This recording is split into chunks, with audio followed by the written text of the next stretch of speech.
Bonsoir le conquérant, comment allez-vous? Oui, bonsoir, chef Claire. Je vais très bien chez Ok, vous. ça va très bien. Donc on va vous laisser vos 10 minutes. Alors, je vous remercie de me donner la parole. Aujourd'hui, je vais m'exprimer sur un seul sujet, c'est l'opposition ivoirienne, la mauvaise foi de l'opposition ivoirienne, de façon générale.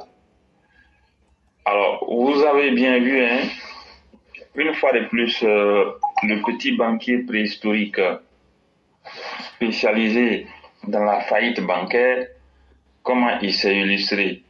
C'est-à-dire, l'homme, dans sa tête, la Côte d'Ivoire est sa plantation personnelle. Bon, on peut comprendre très aisément, hein, de par sa façon de faire, il est très clair ici que on peut conclure que selon le PDC RDA, disons-le en même temps que c'est Diane Cham qui a créé la Côte d'Ivoire, comme ça on passe à autre chose. Même les 12 projets de l'éléphant d'Afrique dont il prétend tant être le concepteur, la réalité c'est quoi? Ce n'est pas lui qui a conçu ce projet, ça c'est un. De deux, au cours de leur règne, il y a deux projets qui avaient connu des financements et qui n'ont pas été réalisés. Il s'agit plus précisément du pont HKB, qui est le troisième pont d'Abidjan, et du projet de l'extension de l'aéroport d'Abidjan. Ils ont eu des financements, mais ils n'ont même pas pu réaliser les travaux. Aujourd'hui, tous ces grands travaux sont réalisés et ne soyez pas surpris. Tidiane Thiam, demain, il viendra vous dire que c'est moi qui ai construit le troisième pont, le pont Ali Konan Bédié, c'est moi qui ai construit le pont Alassane Ouattara, qui est le cinquième pont, c'est moi qui ai construit le quatrième pont d'Abidjan. Il viendra dire que c'est lui qui a construit et les 4 nouveaux stades qui ont servi à jouer la CAN, c'est lui-même qui a encore construit l'autoroute qui part des choses d'Abidjan aujourd'hui jusqu'à Bamoro, bref. Il en sera capable demain. Donc ne soyez même pas surpris. Aujourd'hui, on peut conclure que demain, le PDC-RDA, il va nous dire clairement que c'est Tidiane Thiam qui a créé la Côte d'Ivoire. Comme ça, on saura sur quel pied danser. Figurez-vous que le chef Bredoumi a été capable de dire que le pouvoir d'Abidjan, il envisage d'annexer la commune de Cocody à Bobo et que le pouvoir d'Abidjan encore a l'intention de priver la mairie du Port-Boué des recettes du port autonome d'Abidjan. En fait, il raconte tout et n'importe quoi avec pour seul objectif de révolter les gens. Mais en même temps, je voudrais attirer l'attention des uns et des autres sur une information que j'ai pu voir. Et l'information est encore là. L'opposition ivoirienne est au four et au moulin pour mettre en orbite tous ces satellites. Il y a des partis satellites qui ont le soutien de l'opposition ivoirienne, qui projettent le 25 avril 2024 de faire un sitting devant le siège de la CIE à Trècheville. Et en même temps, le même 25 avril, ce parti satellite qui est dirigé par un certain Jacob Mamadou Koulibaly, ce dernier, il est appuyé par ses acolytes. Permettez-moi de regarder ici, si j'ai les noms en face. Il est appuyé par d'autres acolytes qui ont des partis même dont on ignore même l'existence. Ils projettent en tout cas de faire sitting devant la CIE, mais en plus de ça, ils projettent de marcher au plateau, d'après eux, pour lutter contre l'augmentation de l'électricité. Nous savons, ce n'est pas l'augmentation de l'électricité qui est leur problème. Leur problème se trouve ailleurs. Et face à cela, nous demandons aux autorités compétentes de prendre les dispositions qui s'imposent.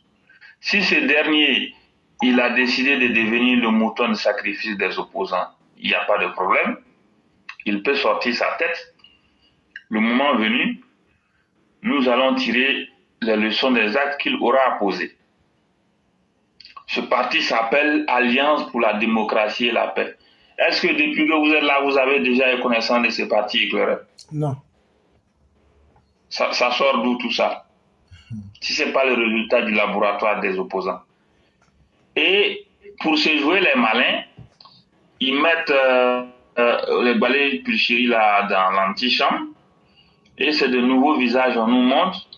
Pas plus tard qu'une semaine, il y a un autre qui avait fait une conférence également pour dire que lui aussi il envisageait de...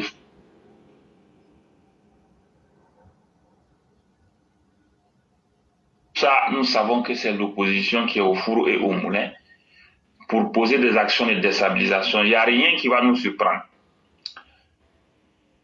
Dire qu'on va lutter contre l'augmentation de l'électricité, c'est un subterfuge, un faux prétexte qu'ils vont utiliser.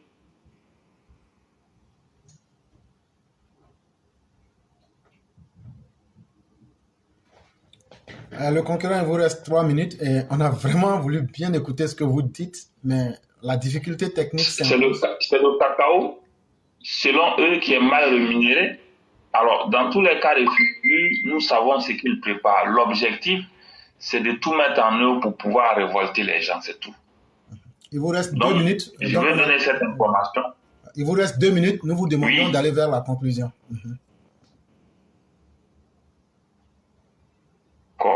Donc, nous demandons en tout cas au gouvernement d'être assez vigilant pour mettre fin à toutes ces manœuvres de déstabilisation qui se pointent à l'horizon. Donc, je vous remercie. Vraiment, merci beaucoup.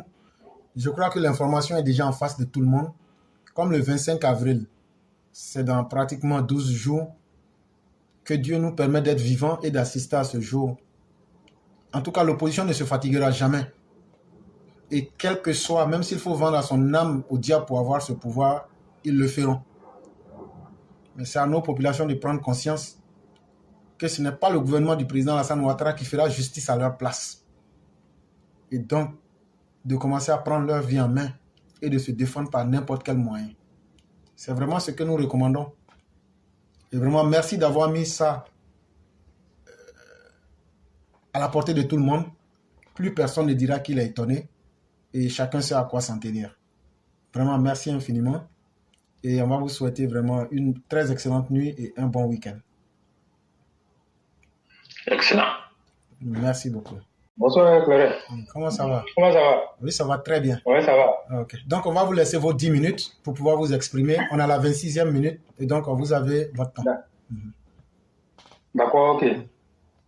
Voilà, merci. Merci à tout le monde. Merci à tous les intervenants.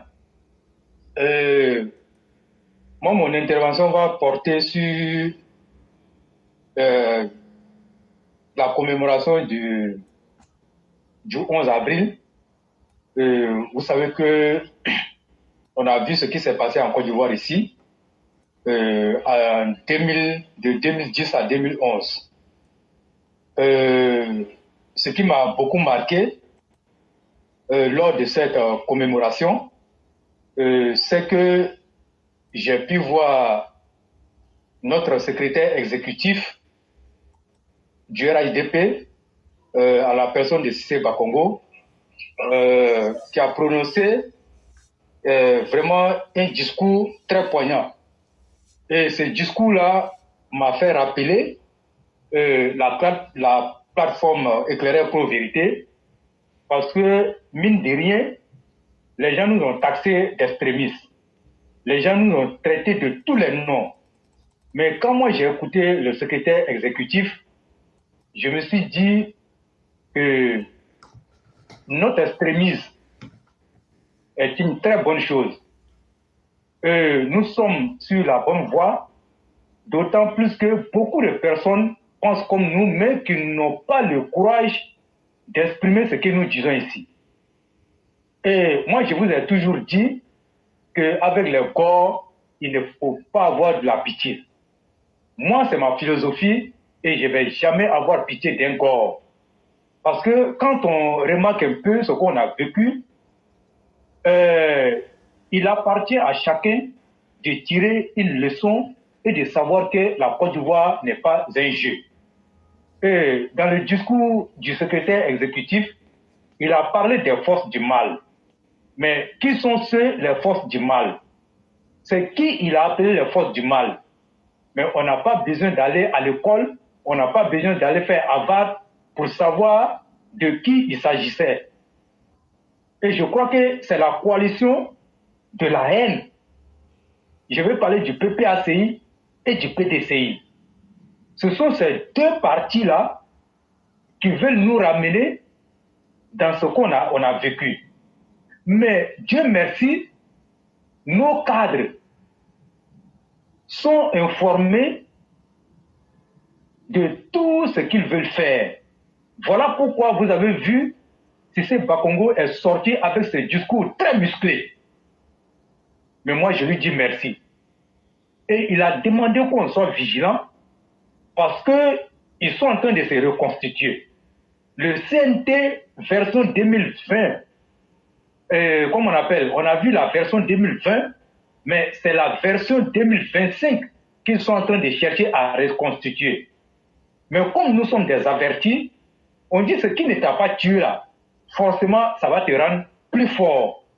Mais nous on a vu 2020, il y a eu des situations et on a connu 90 morts selon le bilan qui nous a été présenté.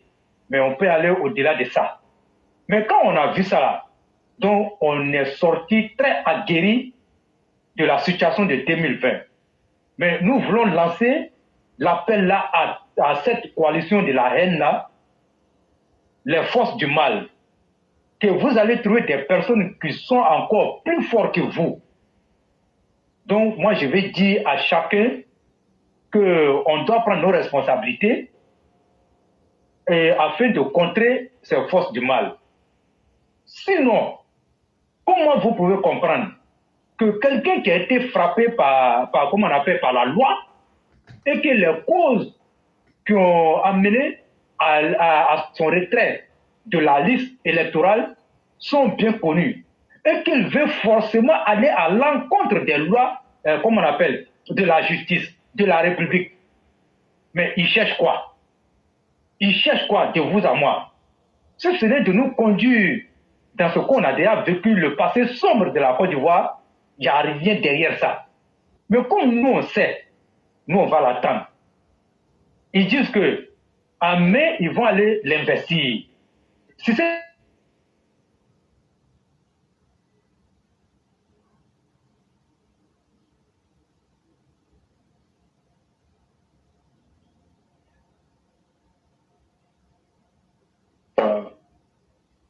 donc, je continue pour dire, Cissé Bakongo a bien vu clair et il a dit qu'ils sont en train de s'apprêter pour aller investir Laurent Gbagbo comme leur président.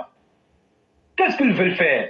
En faire pouet, ils vont faire ça et mettre les gens devant le fait accompli.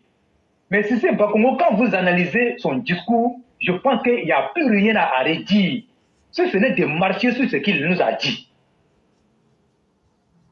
Mais une grâce présidentielle ne signifie pas une amnistie.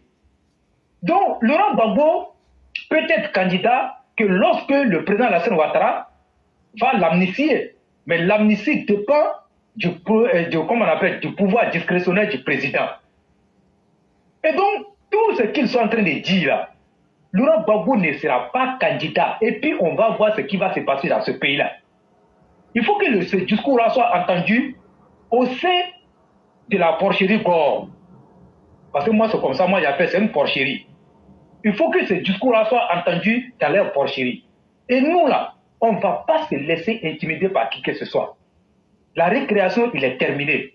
Il y a eu des choses par le passé, mais nous, on a tiré assez de leçons. Et vous avez vu, quand vous parcourez les différentes plateformes, Facebook, comme on appelle, WhatsApp, TikTok, Twitter, il n'y a pas un Ivoirien conscient qui est prêt à se laisser manipuler par Laurent Gbagbo.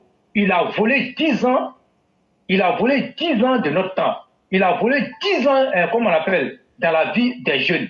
Mais aujourd'hui, les gens sont suffisamment conscients et personne ne peut se laisser berner. Donc, soyons vigilants et demandons à ceux qui pensent que Laurent Gbagbo peut être encore candidat, il faut leur dire, il n'a pas oublié ça. Mais nous, on est prêts et on va voir ce qui va se passer. S'il n'est pas candidat, nous, on attend de voir. Ils nous ont demandé, ils ont dit qu'ils attendent que le 6 devienne, le 9 ou bien le 6 va devenir 9 là, je ne sais pas. Mais ça sera l'occasion et on va voir ce qu'ils vont faire. Donc, nous, on préfère leur dire ça clairement. Donc, il faut féliciter Cissé Bakongo, féliciter tous les cadres qui ont eu cette même vision que nous ici sur la plateforme. Mais je crois qu'avec le temps, les gens nous ont donné raison et les gens ont fini par comprendre que notre extrémisme, c'est de bonne guerre. Et nous, on va encore durcir notre position pour montrer aux gens que la Côte d'Ivoire n'est pas un objet avec lequel il faut s'amuser. La barre est placée très haute. Et cette barre-là, on ne va plus jamais accepter qu'elle redescende. Il faut qu'elle continue de monter, de monter, de monter. Et c'est ce que le président Alassane Ouattara s'attelle à faire. Avec le RHDP, nous avons suffisamment de cadres à notre sein, mais on ne peut pas laisser des gens qui n'ont rien fait pour la Côte d'Ivoire, qui ont foutu le bordel ici, venir encore nous ramener dans le passé. Okay. Le cas de Thiam, vous avez 2 minutes. Vous avez vu. Vous avez 2 minutes restantes. Oui. Oui. Okay. Le cas de Thiam, et tout le monde a vu le gros mensonge qu'il a eu à étaler sur la, comment on appelle, à la place publique. Mais moi, j'ai très honte et j'ai pitié pour le PDCI. Voilà quelqu'un qui aspire à diriger une nation. Mais déjà, il n'est même pas encore arrivé quelque part, mais il commence déjà dans le mensonge. Mais pour qui se prend ce gars-là? Mais voilà pourquoi je vous ai dit, Dieu merci, on ne peut plus manipuler les gens comme si on était en 1960. C'est-à-dire que la technologie nous a tellement aidés qu'on ne peut plus manipuler les gens. On ne peut plus mentir aux gens, on ne peut plus blaguer les gens. Mais Tidjane Thiam sait en réalité que lui n'a fait que contribuer, en tout cas, à trouver des financements à la demande d'Henri Konan Bédié. Mais de là à venir nous dire que c'est toi qui as construit la mosquée et tu as fait le décor, tu as dit que tu as fait ça en 3 ans. Mais vraiment, moi, je suis tenté de me demander comment un père de famille peut mentir comme ça. Mais comment il va aller regarder ses enfants? Mais Tidjane Thiam, tu fais la honte, hein? C'est ce que tu as fait au Crédit Suisse, partout où tu es passé, c'est comme ça que tu as été. C'est comme ça que tu as été. Mais il faut apprendre à dire la vérité aux gens. Même quand on veut venir au pouvoir, on ne vient pas au pouvoir dans le mensonge. Voilà pourquoi Laurent Gbagbo a été rattrapé par son mensonge. Mais tu n'es pas encore... Mais voilà comment toi tu mens. Les 10 minutes ont été atteintes. Bon, je vais m'arrêter là. Voilà. Merci infiniment. Parce qu'aujourd'hui, on est vraiment pris et on est obligé. Sinon, on aurait voulu laisser les uns les autres parler. Vraiment, merci beaucoup le roi. Merci pour ce que vous avez dit. En tout cas, on met tout devant les gens pour que les uns et les autres fassent des choix. Parce que dans ce monde-là, on ne peut pas obliger quelqu'un à faire des choix. Mais quand tout est mis à la disposition des uns et des autres, tout le monde peut faire un choix. Ça, au moins, ça se trouve encore dans nos capacités. Et donc, nous disons merci à tous ceux qui nous font confiance. Et merci à vous-même, le roi du printemps, pour encore ce que vous venez de dire. Et surtout, ce que vous avez dit. Nous serons toujours fiers de notre extrémisme. Et nous n'allons pas changer parce que c'est notre vérité.